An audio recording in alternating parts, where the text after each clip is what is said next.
Welcome back to the Deep Dive. It is Wednesday, February 18th, 2026. And I have to say, looking at the stack of papers we have on the desk today, it feels a bit like we're trying to solve a puzzle where half the pieces are made of solid gold and the other half are made of, well, duct tape. That is actually a painfully accurate metaphor. It really does capture the mood of the moment. Right. We're seeing this massive tectonic shift. On one side, you have the future just arriving with a bang. We're talking billions of dollars, AI factories, sovereign intelligence. Huge paradigm-shifting stuff. And then on the other side, you have the now, which involves, airports where you can't make a phone call, electric cars that almost nobody's buying, and a coal paradox that just won't seem to go away. It's the friction point. That's what we're really analyzing today. We aren't just reading headlines. We're looking at the friction between the capital and the on-the-ground reality. And we've got a lot to work with. Our primary source is a really comprehensive digest from Business Standard, the Mumbai edition. Yeah, it's pretty dense. It covers everything from the AI Impact Summit in New Delhi down to the really granular details of railway balance sheets and corporate spending. So our mission today really is to connect those dots, to draw a line between these huge high-level tech investments, Microsoft, Google, Nvidia, and what's actually happening on the ground for industries like logistics, automotive, and even just, what people are buying at the store. And to answer that massive question, is India becoming the engine room for the global south? And if it is, what are the growing pains? Can the engine actually handle all the fuel that's being poured into it? Exactly. Because the fuel is, let's say it's high octane. We are talking about $50 billion from just one company. Staggering number. So let's start right there. The $50 billion promise. This kicks off our first section, the AI infrastructure boom. The global south narrative. This is where all the big money is talking. Okay, so take us into the room. The AI Impact Summit in New Delhi. Brad Smith, he's the vice chair of Microsoft, he gets on stage and he drops this number, $50 billion, with a B by the end of the decade. It's a mind-boggling figure. To put that in context for you, $50 billion is larger than the entire gross domestic product of many small nations.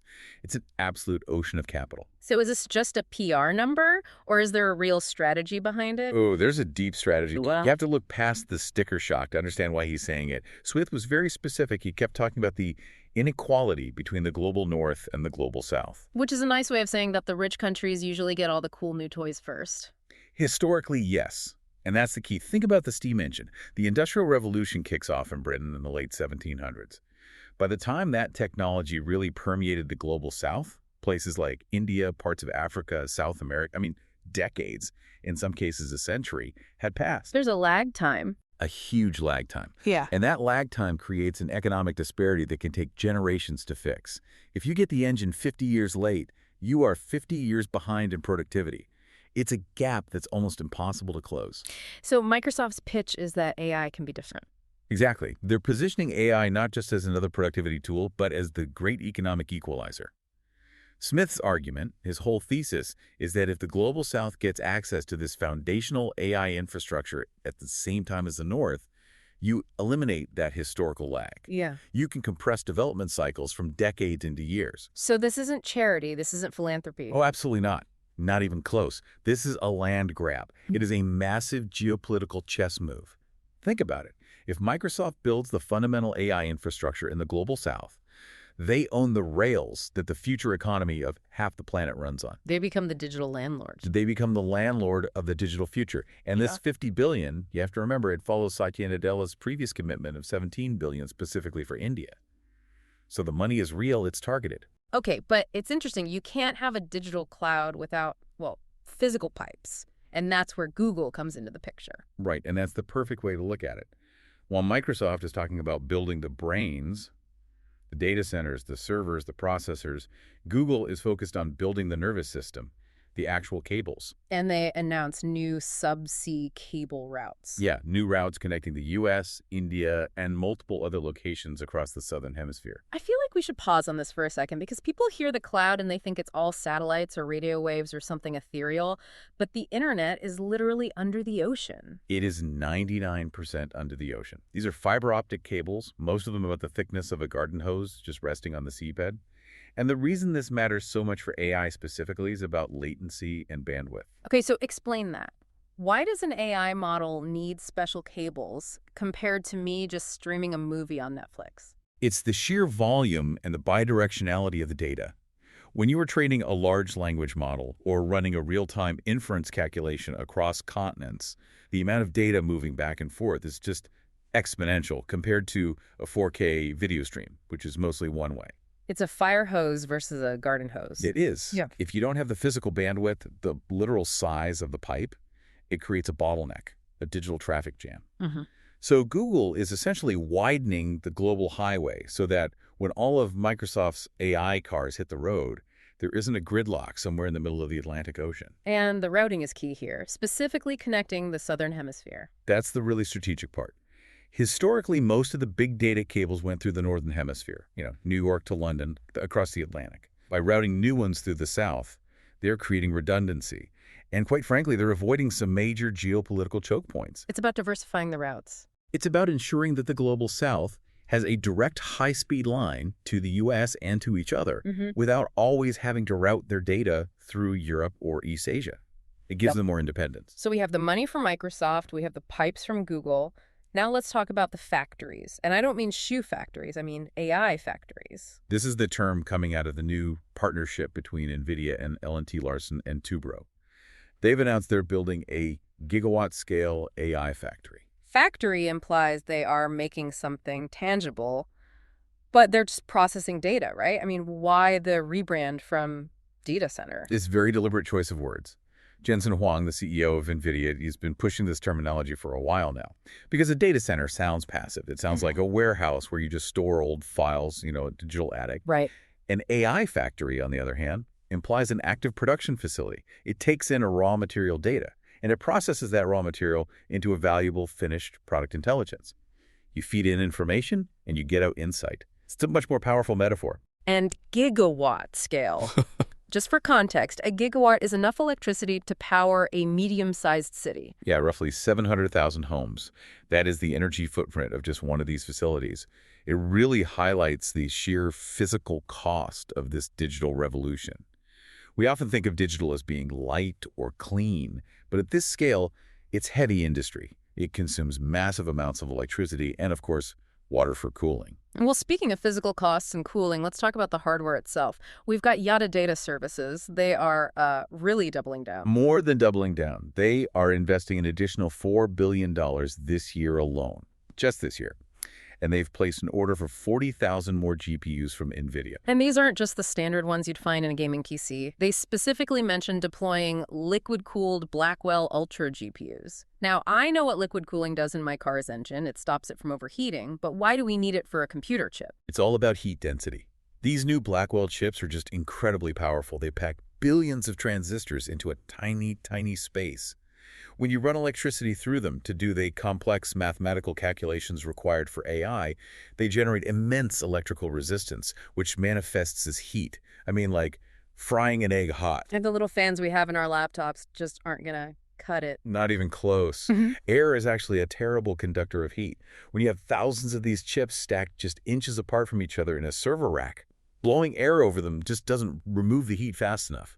The chips would have to throttle, they have to slow themselves down to prevent from literally melting. So liquid cooling is the only way to run them at full speed. It's the only way. Liquid cooling means pumping a specialized coolant fluid directly to the chip surface, or in some advanced cases, even submerging the entire server board in a non-conductive fluid. Liquid just absorbs and carries away heat much, much more efficiently than air. It's the difference between blowing on a hot spoon versus dunking it in a glass of cold water. That's a perfect analogy. And Yoda is planning to deploy over 20,000 of these by August. This August. That is a massive operational ramp-up. It's not just about plugging them in. It's building the entire infrastructure, the plumbing, the cooling towers, the dedicated power substations to run it all. But why? Why the incredible rush to get all this computing power online? This brings us to a term that kept popping up in the sources: sovereign AI. Yes, this is absolutely crucial to understanding the why behind all this investment. Sovereign AI is the idea that a nation needs to own and control its own intelligence capability. How is intelligence a capability in that sense? Think about it in the same way we think about food security or energy independence.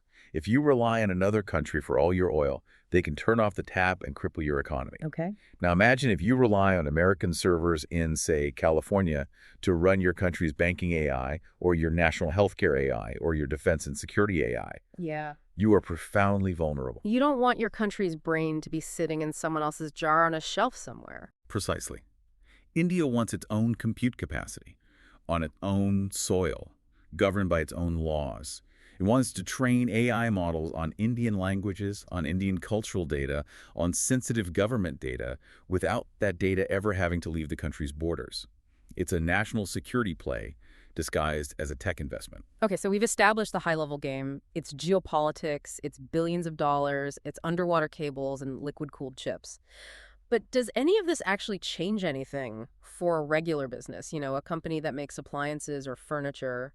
Or is it just tech companies selling very expensive shovels to other tech companies during a gold rush? That's the skeptical question we should always be asking. And we actually found a really concrete answer to that in the stack. It comes from Godrej Enterprises Group, or GEG. And their initiative is called Project Amethyst. It sounds like something out of a Marvel movie, doesn't it? Yeah. But it's a 1,200 crore rupee investment. That's about $150 million over the next 3 years. And this is really where the rubber meets the road. They are explicitly moving from what they call uni-skilled robots to intelligent robots. Break that down for us. What is a uni-skilled robot? A uni-skilled robot is essentially a blind arm. Think of an automotive assembly line from the 1990s. You have a big robot arm that moves to coordinate X, Y, and Z, does a spot weld, and then moves back. It does that exact same motion 5,000 times a day. Okay. But if the car part it's supposed to weld is slightly bent, or if it's been placed on the conveyor belt 1 inch to the left of where it should be, what happens? The robot just welds the air, or welds the wrong spot. Exactly. It has no awareness of its environment. It's automation, but it's dumb automation. It relies on everything around it being absolutely perfect 100% of the time. So what's different about the new stuff? The new intelligent robots have cameras. They have sensors. And those sensors are feeding a real-time data stream into an AI model. They can see.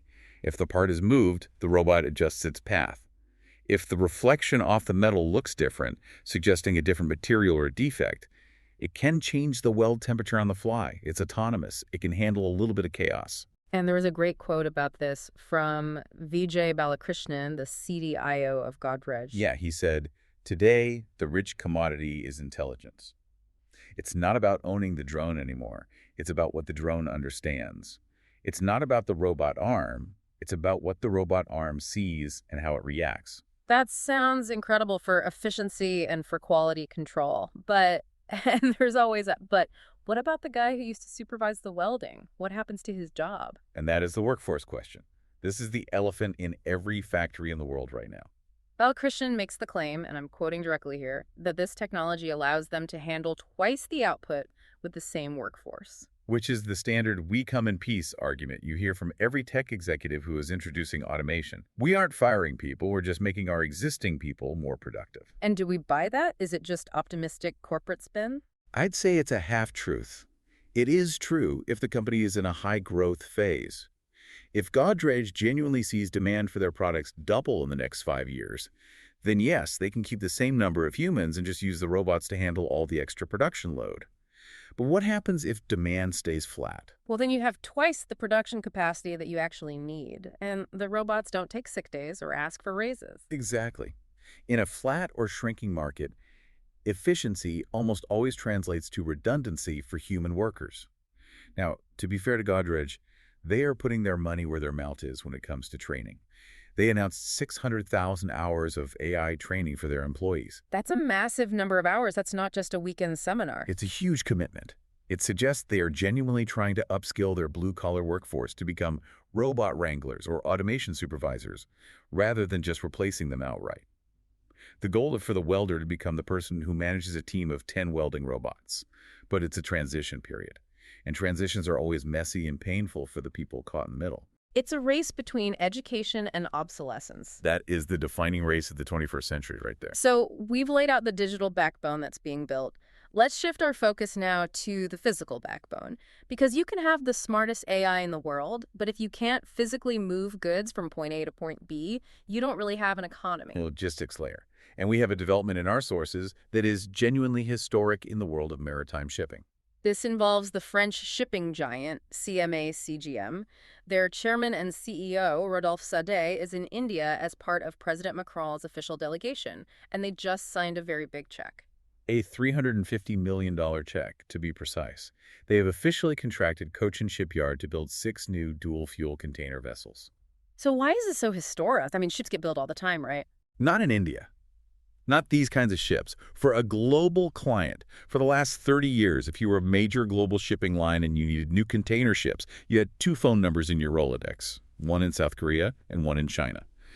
They have an absolute stranglehold on the global shipbuilding market. They have the scale, the access to cheap steel, and the deep expertise. So for an Indian shipyard to bag a global order of this size from a top-tier European company. It's a breakthrough. It's a massive vote of confidence.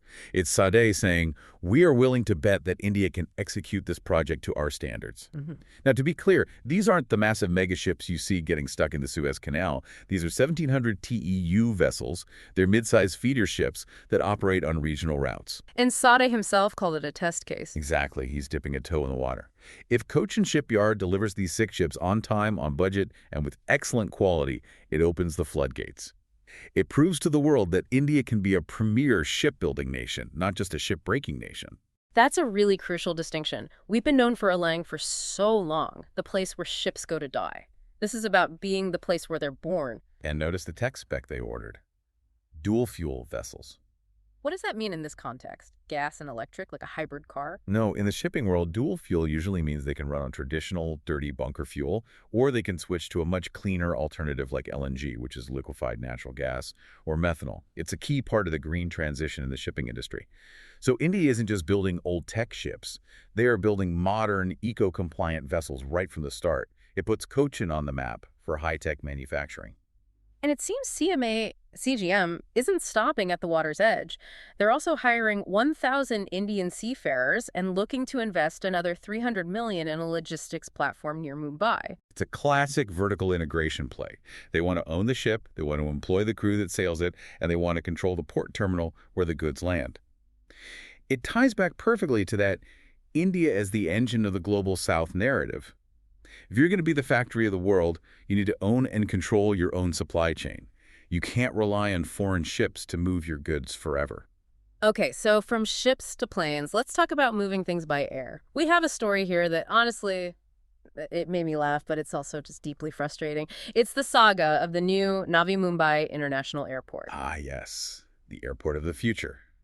The telecommunications connectivity of the 1990s. So set the scene for us. On one hand, you have a company like FedEx investing 2,500 crore rupees, that's over $300 million, to build a massive, fully automated cargo hub there. We're talking robots, high-speed sorting machines, the works. It's absolutely state-of-the-art logistics infrastructure. And then you have the passenger terminal. All right, so the airport opened to the public in December 2025. It's shiny, it's new, it's beautiful. You land, you taxi to the gate, you pull out your phone to tell your family you've arrived safely. No service. 0 bars, nothing. 0 bars in a brand new major international airport in the year 2026. It is genuinely absurd. For months, passengers have been completely reliant on the airport's public Wi-Fi because there was no cellular coverage from any provider inside the terminal. Imagine landing from an international flight and not being able to receive an OTP to book an Uber or an Ola. It's an operational nightmare and a huge embarrassment. So what was the reason? Did they just forget to install the antennas? No, it was a fight over money. It was a classic corporate standoff. The airport operator Adani Airport Holdings allegedly wanted to charge the telecom companies a significant premium fee to install their network equipment inside the terminal. They saw the passengers as a captive market, and they wanted to monetize access to them. The telcos Jio, Airtel, Vialer, they all pushed back. They said, no, we aren't paying you an extra rent just to provide a basic service. This is public infrastructure. So nobody blinked. Nobody installed anything. It was a staring contest, and the passengers were the ones who suffered. Until the government had to step in. Finally. The Department of Telecommunications, the DOT, had to step in and basically slam the gavel down. They invoked a provision in the new Telecommunications Act of 2023 and officially declared the airport a public entity. And what does that legal designation mean? It means they must grant right-of-way to the telecom providers. They cannot hold the signal hostage for exorbitant fees. They have to let the telcos in to install their networks at a reasonable, regulated cost. It's just such a perfect, almost painful example of the hardware versus software problem we talked about at the start. We can build the magnificent concrete and glass structure, the hardware, but the regulations, the business agreements, the basic common sense, the software is broken. It absolutely is. You have the concept of sovereign AI floating in the cloud, but you can't even make a simple phone call on the ground because two massive corporate entities are arguing over rent. It's a stark reminder that technology doesn't magically solve human greed or bureaucracy. Let's move from air to rail.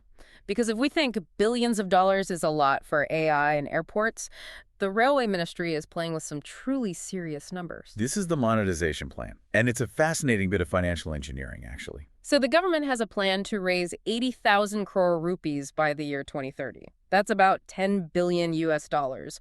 Where is this cash coming from? They're selling off parts of the family silver, but, and this is the key detail, they're only selling the extra spoons. Okay, explain that metaphor. So the government owns these massive publicly listed railway companies. You have IRFC, which is the finance arm, RVNL, the construction arm, RailTel, which handles the telecom network, and so on. Currently, the government owns huge chunks of them, in some cases, a 70% or 80% stake. Right. But to maintain control of a company, you technically only need a 51% stake. Anything you own above that 51% threshold is just. Well, it's dormant equity. It's value that's locked up on your balance sheet, but isn't strictly necessary for control. So the plan is to sell down their stakes in these 7 PSUs, these public sector undertakings, until they hit that 51% floor. So they keep majority control, but they cash out the difference. Exactly. They unlock billions of dollars of capital that they can then reinvest, all without losing the ability to direct the company's strategy. And they really need that cash, don't they? Desperately. The Railway Ministry has a capital expenditure, or CapEx, budget of 2.78 trillion rupees for the 2026-27 fiscal year. That's a colossal amount of money. They're laying thousands of kilometers of new tracks, upgrading hundreds of stations, building the bullet train network. That money has to come from somewhere. And this is better than the alternatives. Much better. Yeah. If they don't monetize these assets, they'd have to either raise passenger ticket prices, which is always political suicide, or they'd have to borrow more money, which hurts the national deficit. So this is the smart way out. It's basically realizing you have a massive savings account you forgot you had. A very, very large savings account. And it allows them to fund the new infrastructure, the new hardware, by using the value that was locked up in the old institutions. It's a very clever cyclical reinvestment strategy. All right, let's shift gears, pun absolutely intended. Let's talk about the automotive industry, because this section of our digest is where the future versus reality conflict is probably the sharpest. The automotive reality check. Yeah, this part of the reading was quite sobering. Because on one hand, you have the investment. It's just flowing in like a river. We have Valeo, the big French auto components giant. They're pouring in over 2,150 crore rupees. Their whole strategic plan is called Elevate 2028. And the goal is simple. Triple their sales in India by that year. And they're getting very technical. They're focusing on localizing the e-axle. This is really important. In an electric car, the motor, the transmission, and the axle are often integrated into a single compact unit. That's the e-axle. It is the heart of the EV drivetrain. Okay. Currently, Valeo imports a lot of the critical components for this tech. They admitted in the report that only about 50% of their EV component content is made in India. Now, you compare that to their traditional gas engine parts, where they're at 80% to 90% localization. So they want to close that big gap. They absolutely have to. You cannot build and sell a mass-market, affordable EV in India if you are paying import duties on the most expensive parts of the car.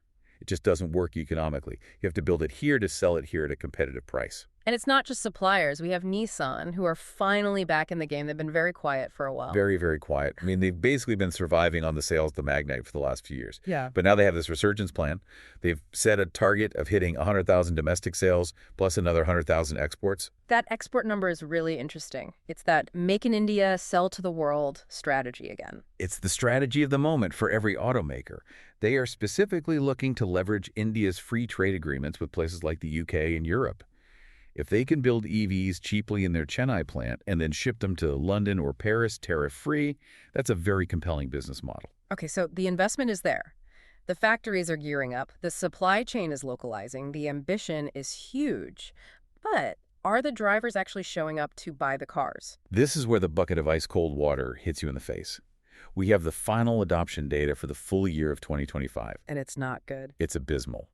India is ranked 47th out of 51 countries surveyed for electric passenger vehicle, or EPV, adoption. 47th, that's just scraping the bottom of the barrel. In 2025, fully electric vehicles made up only 4% of new car sales in India.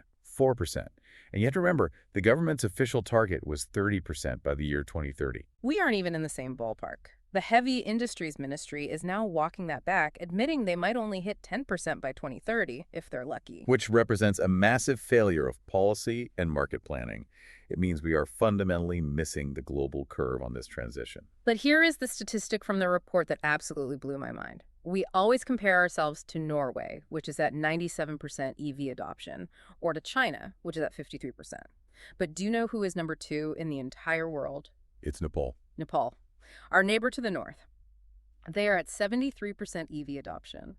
How on earth is Nepal beating almost everyone else in the world at this? It's a fascinating case study. And it proves that this isn't about being a rich country. It's all about incentives. In Nepal, they levy massive, crippling import taxes on fossil fuel cars, sometimes over 200%.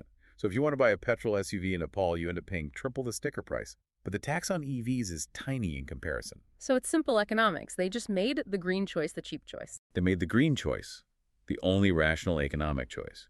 An EV is actually cheaper to buy upfront than a comparable gas car in Kathmandu. Plus, their geography helps. Most of the country's wealth and population is concentrated in the Kathmandu Valley. It's like a big bowl. You don't drive long distances. So range anxiety doesn't really exist when your daily commute is only 10 or 15 kilometers. So why is India, with all its tech prowess and manufacturing might, stuck at a dismal 4%? It's the usual suspects. The upfront cost of an EV is still too high compared to a Maruti Suzuki Swift. And the big one is charging infrastructure.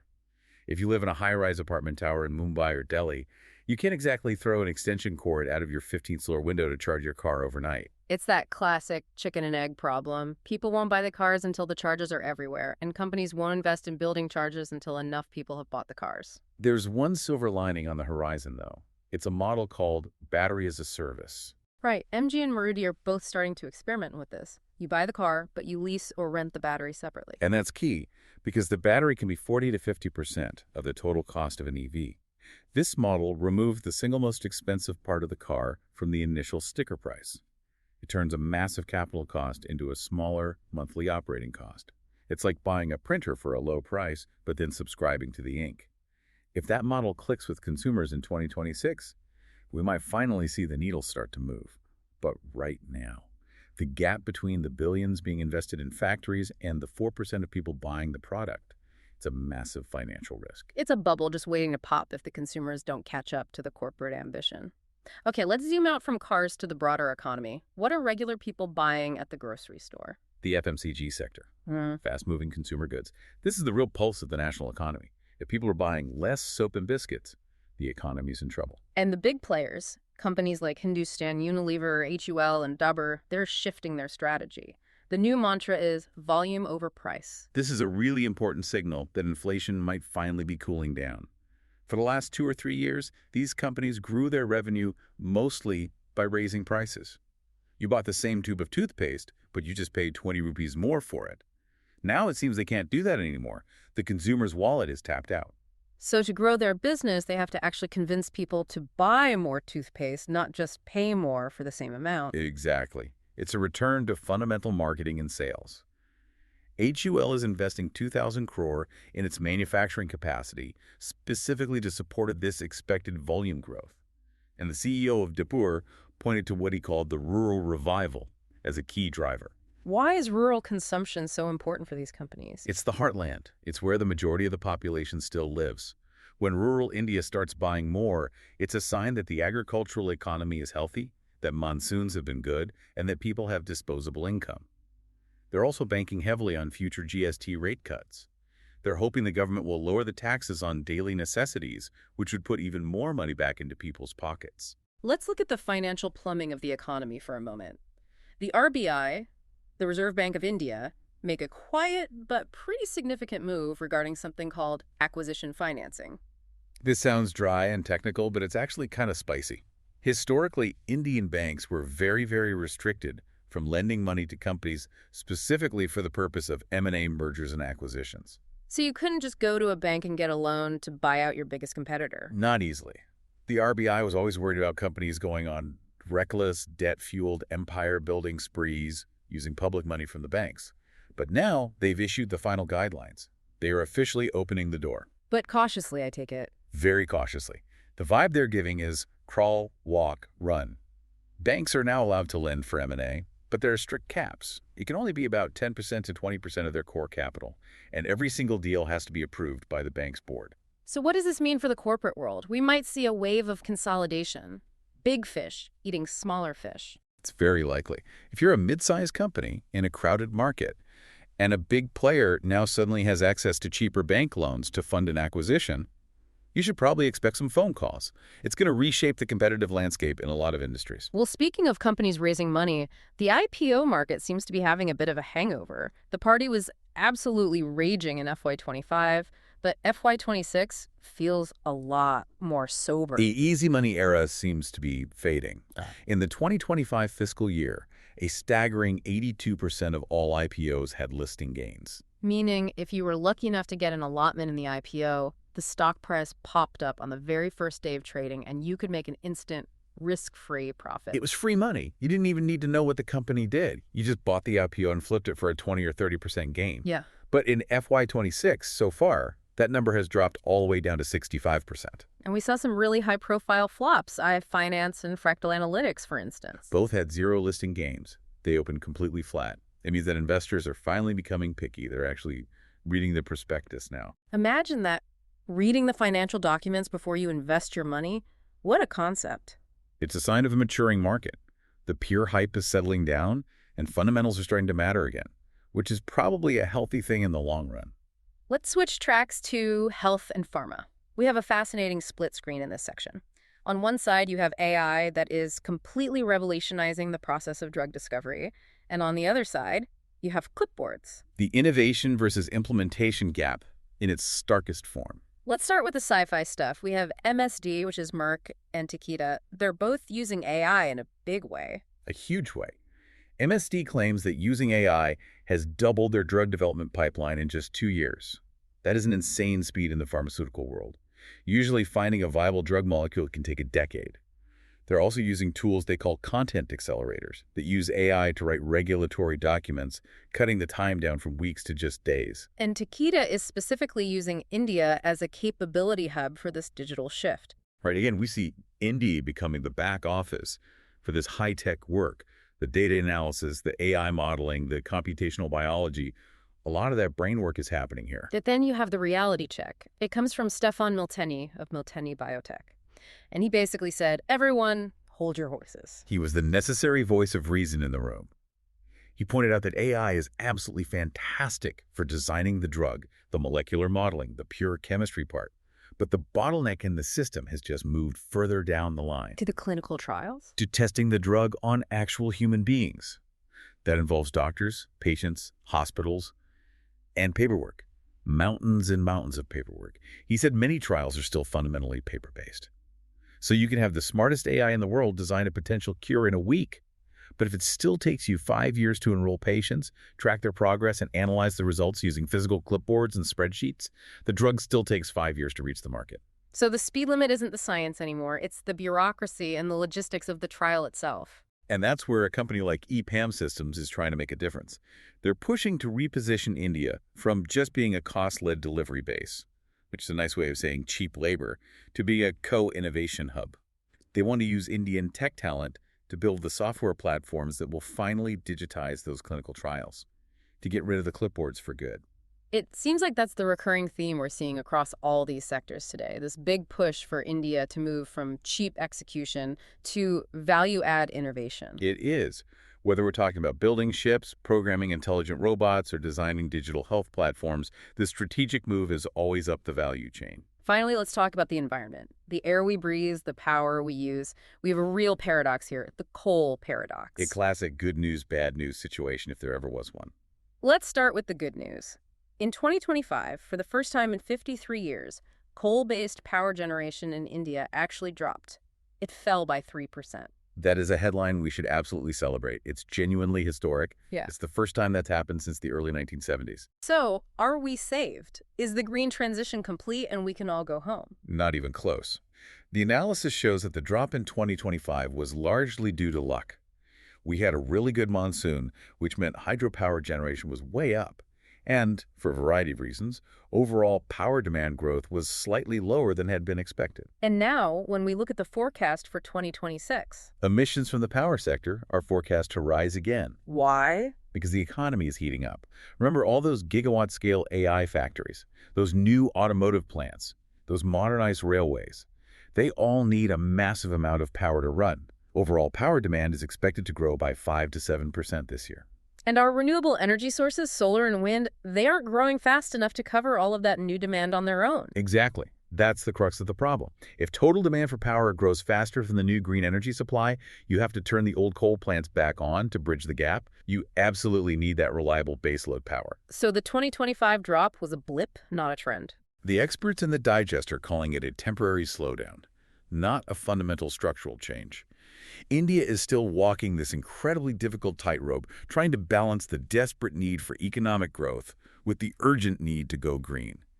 And when push comes to shove, the lights have to stay on. You can't run a sovereign AI cloud on intermittent power. You need that juice 24/7. And right now, and for the foreseeable future, a big chunk of that reliable juice is still, well, it's still black, it's still coal.